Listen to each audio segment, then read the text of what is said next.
Imagine a person who has always been kind, caring, and fair. Someone who would never hurt anyone, who stands up for what is right, and helps others without expecting anything in return.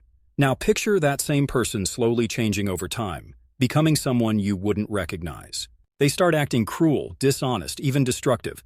What causes this kind of change? How does a good person become someone capable of harm? Today, we are going to explore the psychological and philosophical forces that shape human nature. We will uncover the hidden influences that can push even the kindest people toward darkness. And the most shocking discovery of all will change the way you see human nature forever. This isn't just an abstract idea. It's something that affects all of us. You might believe that you could never turn into someone like that you are different from those who fall into corruption. But history and science tell us otherwise. The unsettling truth is that under the right circumstances, anyone, no matter how kind, just, or morally strong, can become something they once despised.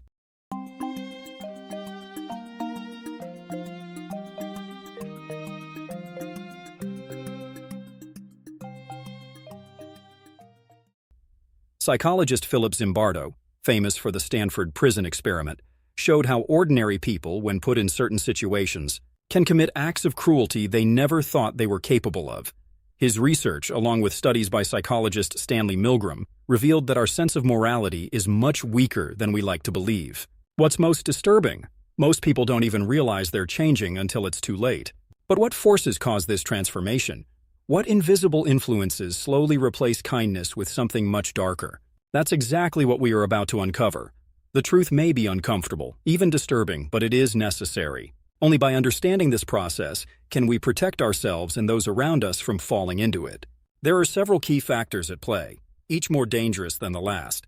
The first is the slow breakdown of moral boundaries. This doesn't happen overnight. It begins with small compromises, little lies, and minor betrayals of one's own values. A person might think, this is just a small thing, it doesn't really matter. But once they cross that first line, the next one becomes easier to step over. This is known as the slippery slope effect, where a well-meaning person begins making small ethical exceptions in tough situations. Maybe they lie to protect someone, bend the rules for what seems like a good reason, or justify a small wrongdoing because they believe it's necessary. At first, these actions seem harmless, but over time, they reshape how the person sees themselves. Things they once thought were wrong now seem acceptable, and once that happens, the fall into darkness speeds up. Then there's the power of authority and obedience. One of the most unsettling psychology experiments ever conducted was by Stanley Milgram in the 1960s. Participants were told to give what they thought were painful electric shocks to another person, simply because an authority figure told them to. The results were shocking. Most people obeyed, continuing to give shocks even when they believed they were causing real harm. This experiment revealed something terrifying. Even good people, when under the right pressure, can become instruments of harm, not because they are evil, but because they feel they have no choice. They tell themselves, I'm just following orders. And with that excuse, their sense of morality fades. But it doesn't stop there. Another major factor is group identity. When people strongly identify with a group, whether it's political, religious, or social, they start seeing those outside their group as others. When that happens, a dangerous shift occurs. History is full of examples where ordinary people were led to commit terrible acts because they were convinced their enemies were somehow less than human. Dehumanization is one of the most powerful ways that good people turn into monsters. It allows them to justify harm by seeing their victims as undeserving of empathy. Think about how many atrocities in history were committed by people who once saw themselves as kind and moral. They didn't wake up one morning and decide to become cruel. It was a slow process, one small moral compromise at a time. They obeyed authority without question. They embraced an us versus them mentality. And now, here's the most unsettling question of all. Could this happen to you? Could you, under the right pressures and influences, become something you never imagined? The answer is more complex than you might think. And in the next part, we'll go even deeper into the psychology of justification, the illusion of righteousness, and the final, most dangerous step in this transformation. One of the most dangerous aspects of this process is self-justification. Most people don't see themselves as villains, even when they are doing terrible things. Instead, they create explanations that allow them to believe they are still good, still on the right side. This is where cognitive dissonance comes in.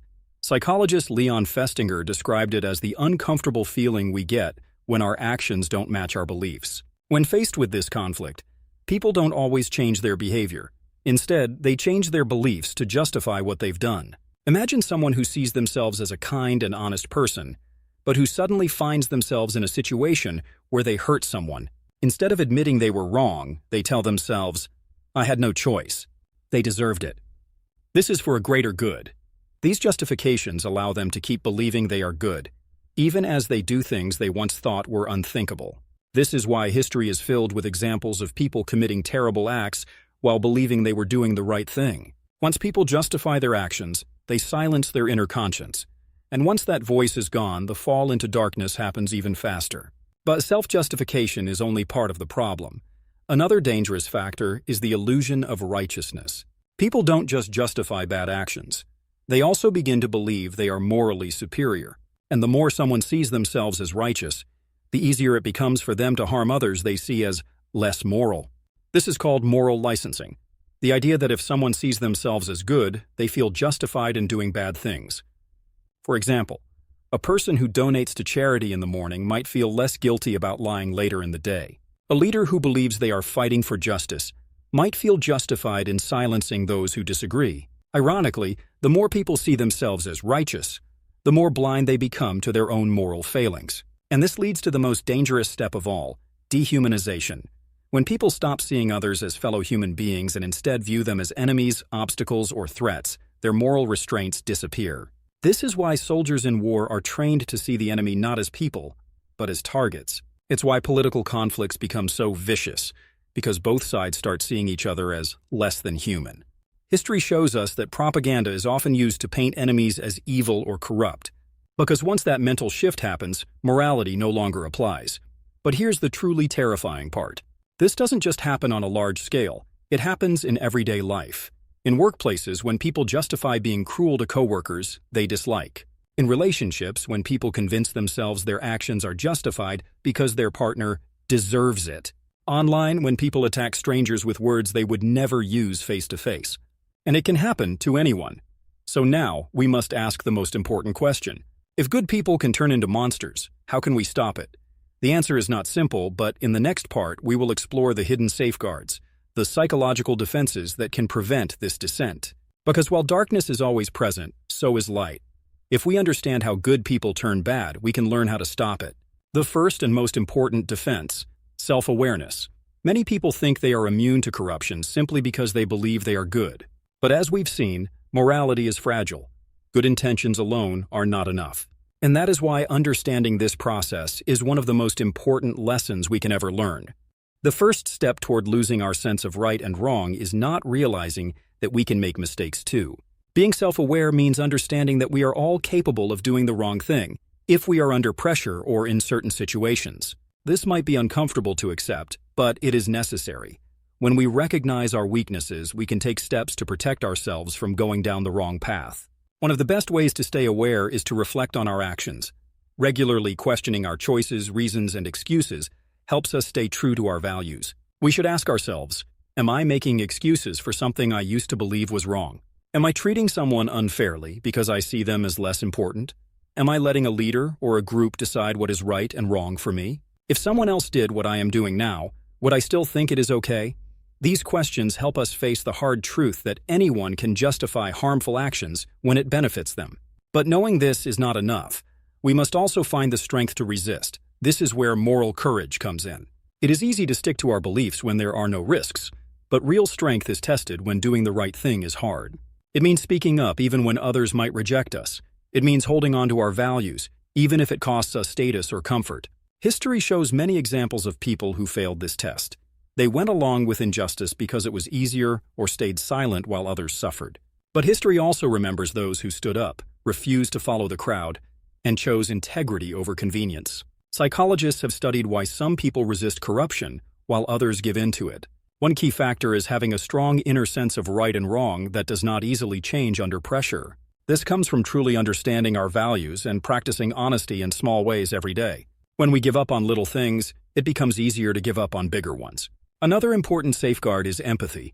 Many things that turn good people into bad ones rely on making others seem distant, different, or less human. But empathy can break through these illusions. When we take time to truly see others, their struggles, fears, and humanity, it becomes much harder to justify hurting them. Studies show that even short moments of connection, like hearing someone's story, can greatly reduce prejudice and hostility. The most important lesson is this: corruption does not happen all at once. It is a slow process built on small decisions, tiny compromises, and gradual changes in thinking. This means stopping it is also a process. We must always stay alert, reflect on our choices, and have the courage to act when it matters. There is one final powerful reason why good people can turn into monsters. Once you understand it, you will never see human nature the same way again. The biggest force behind this change is not just losing morality, justifying bad actions, following orders, feeling righteous, or losing empathy. The real power is the environment around us. More than personal weakness, it is the world we live in, the systems we are part of, the culture we absorb, and the influences we follow that shape who we become. No one is born good or evil. We are shaped by the forces around us. And if those forces promote cruelty, division, or dishonesty, even the best people can be led astray. Psychologist Philip Zimbardo introduced the idea of the Lucifer effect. His research showed that, under certain conditions, ordinary people can commit terrible acts. Not because they are bad, but because their environment slowly changes their sense of right and wrong. Think about how this happens in everyday life. A workplace where cheating is accepted will create employees who see dishonesty as normal. A society that encourages discrimination will make people believe their prejudices are right. A culture that rewards aggression over kindness will lead people to see compassion as weakness. This is why we cannot afford to be careless. It is not enough to just think of ourselves as good people. We must actively shape the world around us. We must surround ourselves with people who push us to be better and hold us accountable when we slip. Because just as the wrong environment can corrupt, the right one can strengthen. But this leads to the biggest question of all. If our environment is so powerful, if outside forces shape who we become, how much of ourselves do we actually control? The answer is both scary and freeing. While we cannot always change the world, we can control how we respond to it. We can choose awareness instead of ignorance. We can choose courage instead of blindly following the crowd. We can choose empathy instead of indifference. We can resist the small compromises that lead to losing our values. We can ask tough questions, challenge harmful beliefs, and refuse to let the world decide who we are. And most importantly, we must understand that the battle between good and evil does not happen outside of us. It happens within us, every day. In every choice we make. The philosopher Alexander Solzhenitsyn once wrote, "The line dividing good and evil cuts through the heart of every human being." This is the ultimate truth. There are no absolute monsters, just as there are no perfect saints. There are only people. People shaped by their choices, their surroundings, and their willingness to face the darkness within themselves. So ask yourself, who are you becoming? Are you making choices that strengthen your integrity? Or are you letting small compromises lead you down a path you never intended? Are you shaping your environment, or is it shaping you? Because in the end, the difference between a good person and a monster is not fate. It is choice. And that choice is yours to make, every single day.